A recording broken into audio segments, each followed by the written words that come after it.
Learning to Nishmas Etta Ahuva Bas Yaakov Masechus Bava Kama Perek Vav Mishna Beis. Hinicha b'chama, if he left his animal in the sun, so it was in a matzav of tsar and it needed to get out. So even if the delis was Yichel Lame Beruach HaMetzuya, it's considered like you were Pesheya, that it was going to break out of the fence. Or he gave over the shara to a cher shayt v'katan, which are not responsible, so you're Pesheya, v'yatza v'ezeka chayiv, so then you are chayiv. Masla the raya, if you give it over to a shepherd, nichnes raya tachtav. So the Gemara asks, lema kasavar shomer shemasel l'shomer pater, because you could give it over to a different shomer, the raya, and you are pater, and the raya is going to be the one that's chayiv if it damages. So the Gemara says that no, a raya is different because the derech is that people give over their animals to a raya.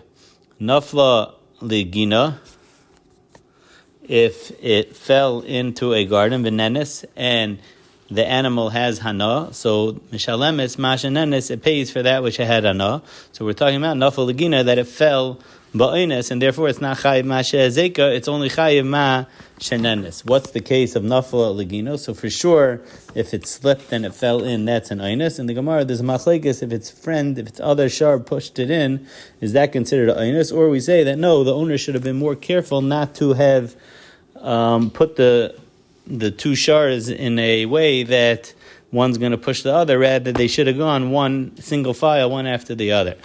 Yarda kedarka, if the animal went down kederech vehezeka and it is mazik mishalemes mashezeka, then you pay hezek. So here the Mishnah says how much you pay for hezek. Ketim mishalemes mashezeka shamin beisa ba'isa sada kama ha'isa yafa v'kama hi yafa.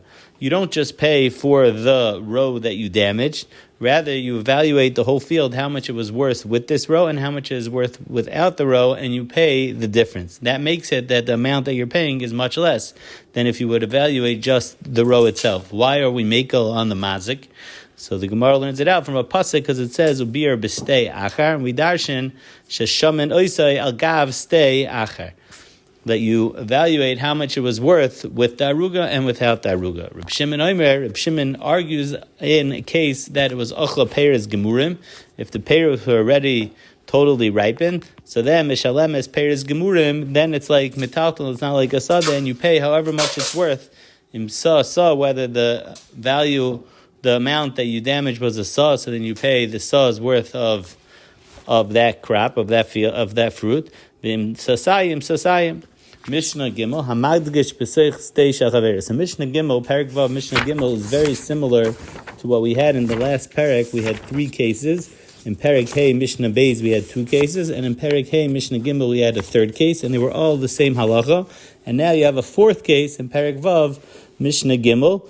The case is that you went into your friend's rishus, into his sada, and you made a pile of wheat over there. Shaloi b'rishus, you had no permission to do it.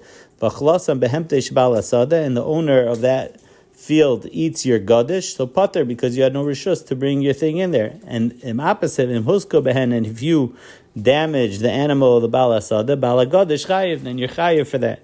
But im higdish b'rishus, but if you had rishus to go in, then if the bal hasada's animal eats your gadish, so then the bal hasada is chayiv. Why do we need this Mishnah? So Taisus explains, because over here it doesn't bring Rebbe Shita. Over there, if you remember, we had Rebbe argues and says that the case of Hichnis B'Rishus, you're not chayiv achi kabel lishmar, unless you're mekabel to watch it. But if he just says, come into my B'Rishus, it doesn't mean I'm being mekabel shmira. Until the owner of the property says, I'm being mekabel to watch it. So over here, Rebbe doesn't argue. And the Gemara explains because why? Because over here we're talking about a case that it was the derech, that when I tell you to come in, it means I'm going to watch it. We're talking about a beidari, which is a beis hagarin, a place where you store the wheat. And therefore, if I'm telling you to come in, obviously means I'm taking responsibility to watch that. And even according to Rebbe, the Baal Asad is going to be chayev if he told the Baal Agadish that he could come in.